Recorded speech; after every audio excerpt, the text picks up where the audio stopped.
네, 안녕하세요. 대기업 시청자 여러분들, 그리고 중앙 에너비스 주주분들. 오늘 이 중앙 에너비스가 주가가 급등을 했는데요. 원래 갈등을 빚고 있었던 이 이스라엘과 팔레스타인의 갈등이 심화가 되면서 이렇게 석유 가스 관련주들이 이제 강세의 모습을 보여주었었습니다. 그런데 얼마 전까지도 이제 계속 부각을 받았던 이 대한고래 프로젝트도 빼놓을 수가 없겠죠? 이 대한고래 프로젝트는 이 시추 공사의 결과가 나올 때까지도 뭐 절대 빼놓을 수 없는 이 주가 모멘텀 이슈입니다. 그래서 오늘은 이 두 가지를 한번 이제 확인을 해보려고 하는데, 먼저 오늘 이슈가 되었던 이 중동 갈등 심화가 되었던 이유는 뭐고, 그리고 이 부분이 어디에까지 뭐 영향이 왔길래 이 석유들이 움직였는지 한번 살펴볼 거고요. 그리고 대한고래 프로젝트가 어디까지 왔는지 현재 상황 한번 확인해 보도록 하겠습니다. 먼저 중동 갈등 이슈인데요. 이스라엘과 이 팔레스타인이 갈등을 지속하고 있는 가운데 이 팔레스타인 무장정파 하마스의 정치국 최고 지도자인 이 이스마일 하니예가 이란 수도 테헤란에서 이 암살당했다는 소식으로 투자 심리를 자극했다고 하는데요. 그 이유가 이제 또 이스라엘로 이제 그 배후가 지목이 되면서 이 중동 분쟁 격화가 이제 될 가능성이 높다라고 이제 예측을 하면서 이 흥구석유나 뭐 한국석유, 뭐 대성에너지 등등, 뭐 중앙에너비스 쪽이 있죠. 등등 계속 움직임을 보여주었다고 합니다. 우리나라가 이러한 이 중동 갈등이 중요한 건 바로 이것 때문인데요. 보시면 이제 70%가 넘는 이제 중동산 원유 비중을 가지고 있다고 하는데, 이 원유 중 이 중동산 비중은 이 2011년에 59.8%가 떨어졌었는데 2022년에는 67.4%, 뭐 2023년에는 71.9%로 점점 이제 늘어나고 있는 추세라고 합니다. 그렇다면 결국 이스라엘과 팔레스타인의 전쟁이 결정되고 주변 국가에까지 확산이 된다면 결국 이 유가의 상승은 이 우리나라가 뭐 지금 71.9%니까 그 부분에 대해서 온전히 받아낼 수밖에 없다고 생각을 하시면 되겠습니다. 또 이 전쟁이 나면 유가가 오를 수밖에 없는 이유인데, 보통 원유는 이제 굉장히 무겁고 뭐 많은 양을 날라야 해서 원래 배로 이동하는 경우가 많습니다. 그런데 우리나라는 이제 보통 중동에서 이 원유를 많이 수입한다고 제가 아까 얘기 드렸잖아요. 그래서 이 경로를 따라서 움직이게 되는데, 이쪽이 중동 부분입니다. 중동 부분에 이 전쟁이 확산이 된다면 같은 경우로 지금 통로가 조금 좁은데 사용이 제한될 수도 있고요. 그리고 아예 뭐 우회가 돼서 이게 우회를 해서 오는 수밖에 없을 수도 있습니다.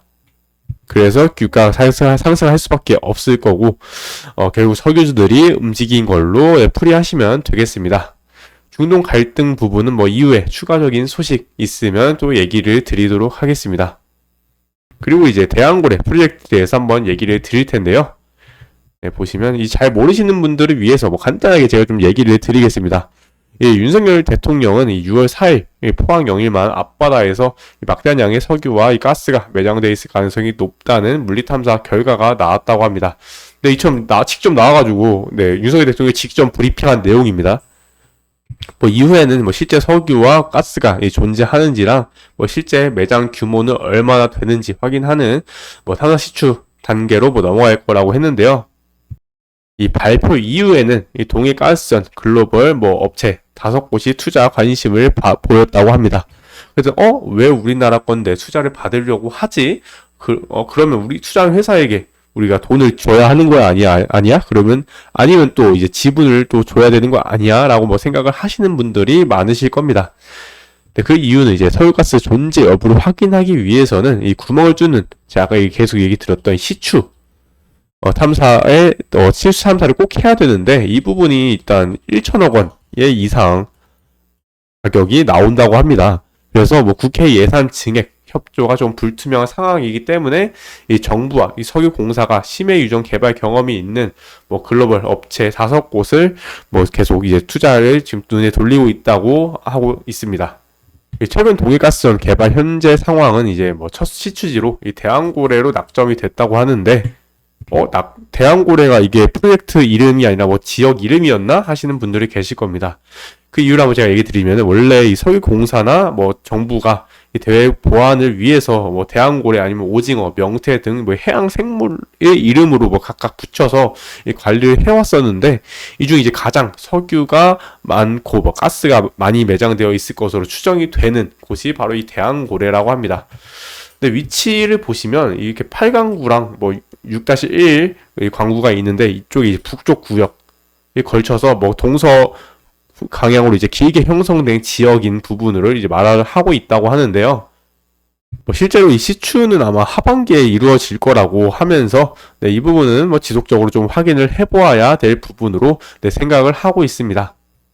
최근 이슈로는 좀 제가 얘기를 드리자면 제가 아까 얘기 드렸듯이 뭐 글로벌 업체에 대해서 지금 투자를 받으려고 지금 유치하고 있다고 했잖아요.